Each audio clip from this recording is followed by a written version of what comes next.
Is it really crazy to see a stock that is now trading around 14, 13, or maybe 12 bucks to think that it's going to go 10x, even 100x?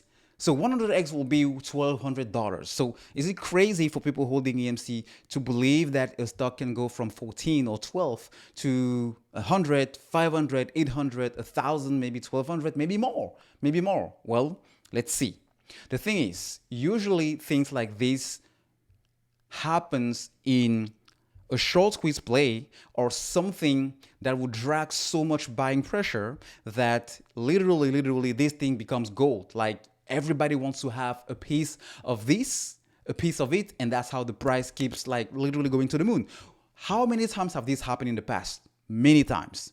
The recent or the most powerful in mind are the shorts in the Volkswagen squeeze that happened in 2009, and the stock went from literally 100 to 1,000 in a matter of, I don't know, months before going back down, sharply. So that was some of the highest, and it also happened with overstock.com, etc., etc. So we have plenty of evidences how this can happen based on a short squeeze play and a buying pressure. If you look at Kodak, if you look at Zoom back last year, you look at, there are so many examples out there. So the short answer of that question is no. But what is really interesting here is AMC actually has both the main drivers that we've seen both in all time on prices going like to the moon, literally.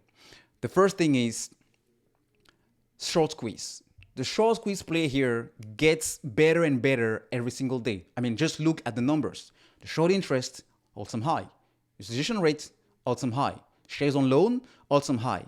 Cost to borrow, all-time high.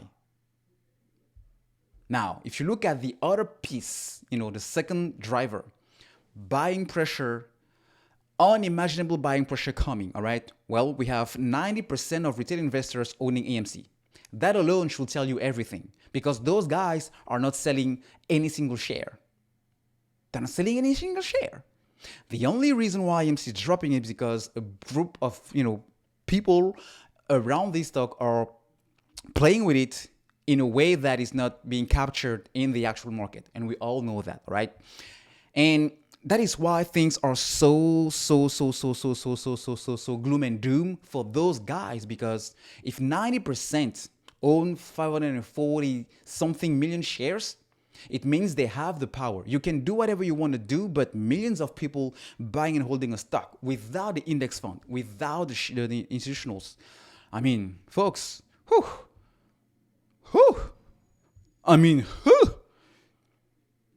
when it starts running, going back to only the 50 bucks, I can guarantee you people outside of those 90% will now come, and it may soon become 100%. So when it comes to 100%, there's going to be nowhere place to hide for the shorts, especially if GameStop, which we know the same shorts in GameStop are also in AMC, especially if or when GameStop will decide on start paying the dividend, because it will mean forcing the shares that the lenders gave to the borrowers in order to short the stock. And when that happens, they're going to be like, phew. It's going to remove the breathing air out of the short selling theory.